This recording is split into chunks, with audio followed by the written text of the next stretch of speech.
Getting us? I wish. Ready. Hope everybody's still awake. I know it's been a long day and a long night, but we're almost done. There's pizza coming, I heard. Okay, here we go. There are two trends today happening that's really affecting the way the products are manufactured and the way that they're sold. And the first trend is a move from mass production. Can you move the mouse out of the way? Thanks. The first move is from mass production to specialization. And this is because consumers want to have products that are more unique to themselves instead of just buying something that's made in Dongguan and mass manufactured. Now, the second trend that's happening is that consumers want to know where their product comes from. And all we have to do is take a look at fair trade, which has grown exponentially in the last few years, as well as organic foods. We have double the organic farms that we had just 10 years ago, as well as Tom shoes, which I'm wearing a pair of right now, free advertising. And if you're familiar with Tom shoes, they give back. For every shoe that you buy, they give away a pair of shoes. And the whole idea here is that all of these have in common is that consumers they feel good about buying these products and they know where the products come from. And so that's a trend we really want to tap into. Now, in fact, the problem is that there's actually innovators all over the world, and there's thousands and thousands of great ideas, great products. The problem is there's a real disconnect. So on the side of the innovators, they don't have a platform or really a very good voice to be able to share the ideas that they have. And on the other side, we have consumers who want to have more specialized products, more innovative type of products. But again, they're not really sure how to go and search. So we're starting to see it really limited to specialty shops, which of course are limited, as well as online. We're starting to see some things online, but we've only just scratched the surface, which is really exciting. So the next thing we take a look is the solution. The solution is divided into three really important parts. And really what we're trying to build here is actually a full ecosystem for product innovation. That's made up of first a sales platform, which would be in phase one, where we'll actually be able to share the products and sell them. Secondly, we'll have regional logistics, so some old school logistics to back it up. And thirdly, we'll have innovator support. So first we talk about the sales platform. It's going to be a flash sales application and website. It's going to have personalized promotion, which is something none of the other websites have. So we'll be able to learn you and be able to suggest products that actually you're going to like. We're going to have sales of existing products, ones you can buy today, as well as you'll be able to pre-order products where they haven't actually been manufactured yet. Also, we're going to have very high consumer engagement, which is really exciting. Basically, the whole point of this platform is to make sure that we share not only the product, but also the story behind the product. And so we're going to be focusing on three product categories. That'll be products for social good, products for environmental good, as well as products with exceptional design and creativity. So the second part, other than the sales platform, is some old school regional logistics. Fortunately, from my previous business, this is what I was doing, is setting up logistics partners all throughout Asia. So right now we've already got 6 trusted and established partners in 6 different countries to work with us and become resource investors so that they'll be able to import the product and then sell it into the country. And then lastly, the thing that really makes this really special and really unique is that we actually have an innovator support system. And that means that we'll not only be able to help them to sell their products, to have a platform, we'll also be able to give them marketing exposure on the platform, as well as we'll allow crowdfunding. So if you don't have the money yet to develop the product, you can actually pre-sell the products on the website. And then we'll also have a pre-sale product concept. And then lastly, because we're in Hong Kong and because one of our major partners is one of the largest manufacturers in Asia, we'll be able to provide in phase 2 manufacturing support services. So it's basically all of these put together as an entire ecosystem for product innovation, which has never been done before.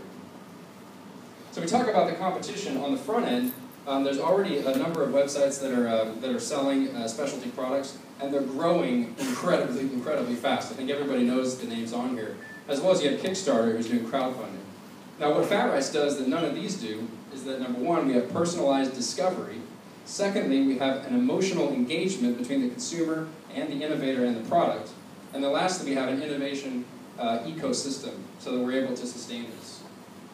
So how we make money, there's 3 different ways. We'll have profit from product sales, as well as profit from product pre-sales. And then secondly, we'll have paid positioning for product innovators or retail shops. So if you're a local retail shop in, say, Hong Kong or Singapore, you'll be able to advertise your products on our site as well. And then lastly, we'll be able to provide manufacturing support. So if you need a vendor, if you need a sample made up, we'll be able to provide that as well. We're a pretty dynamic team. Unfortunately, Matt is on business, couldn't be here today. He's our energetic person. He's responsible for social media campaigns. Last year did a program in the region that got 44 million impressions. And then we got myself. I come from more the business management. I developed a company in China that is sold over $7 million already and is still growing. And then we got Neil here. Say hi, Neil. And he's our technical expert. He's our technical expert. He started a company in Hong Kong 5 years ago that's still growing. They've developed over 60 projects, online websites as well as applications. And so he's our nerd, our tech guy. Okay, wrapping up. And our advisors, we'll just skip that. I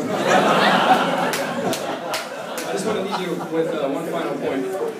And the final point is at the X Factor, which is that we have 6 logistics resource partners confirmed. We have over 200 innovators wanting to partner with us already. We have local celebrities in Hong Kong that are willing to promote our products and brand for us. We have emotional consumer engagement with the products. We have a dynamic team with the right skill set to get it done. And lastly, and most importantly, we have a complete ecosystem for product innovation, which means that we'll attract the best innovators and we'll retain them, support them, and then we'll be able to actually sell those products and get them into the hands of the end user. So that's Fat Rice. Thanks for your time.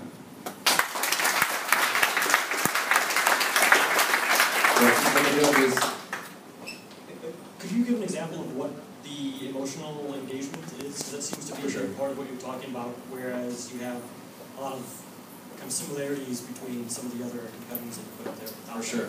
For example, one of our partners will be called, Friends. It's called Friends. It's a company based in Cambodia. And they make, basically they help women to get out of the sex trafficking trade and by teaching them how to make jewelry.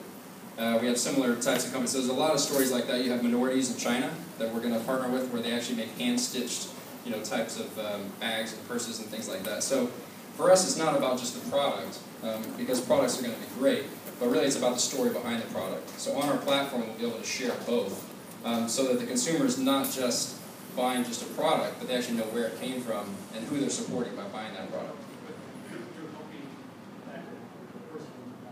You're helping them make that connection. Yes. You're doing that story for them. Well, essentially, yeah.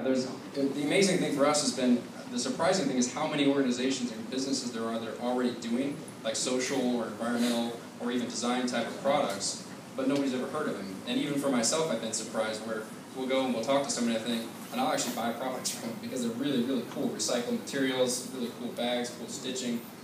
So it's basically just sort of a disconnect there that we want to be able to give them a platform. 2 questions. What is your revenue model, first one? The second one is how do you source your products? Right. We're not, well, sourcing the products is basically we're just finding vendors. So we're finding the people who are developing the products. That, surprisingly, has been the easiest part.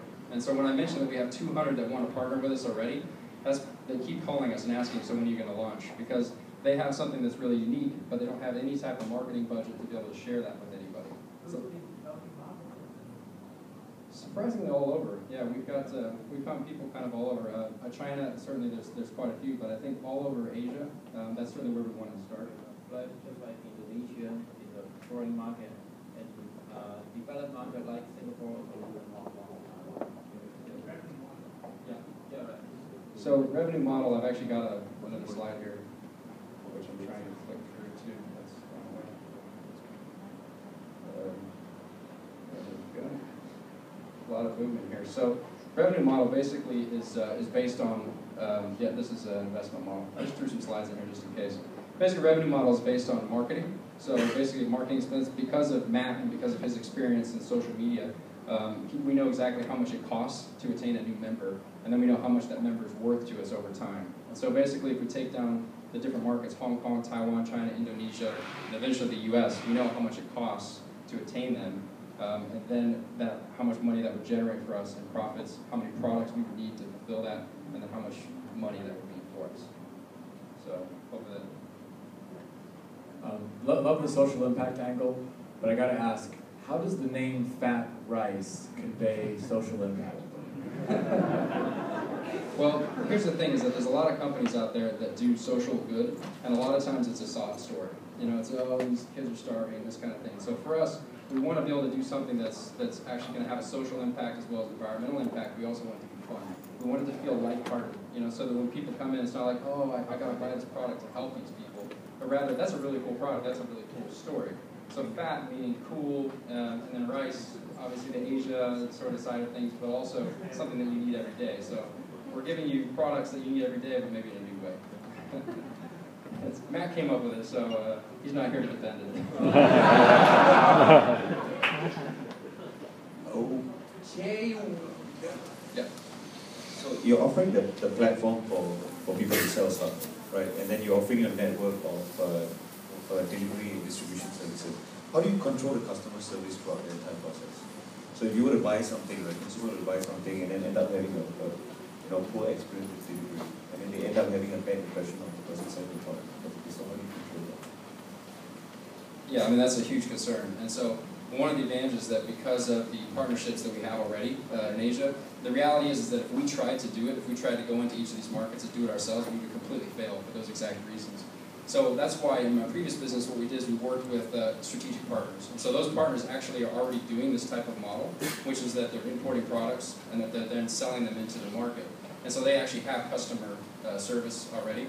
And we're only going to partner with ones that we have experience with. So these are people we partnered with for 5 or 6 years previously. So they've got the customer service, and obviously it's going to require training, from us as well.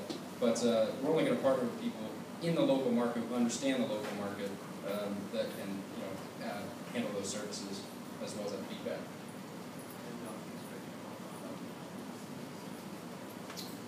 Yeah, the last slide there, basically, we just started our first round of financing last week. So we've only just started. We've got our first investor on board, the mainland Chinese investor, last week, so that's exciting. But yeah, we're still in the development phase. So we're developing the platform currently. As I mentioned, it's sort of a phase 1, phase 2 type of project.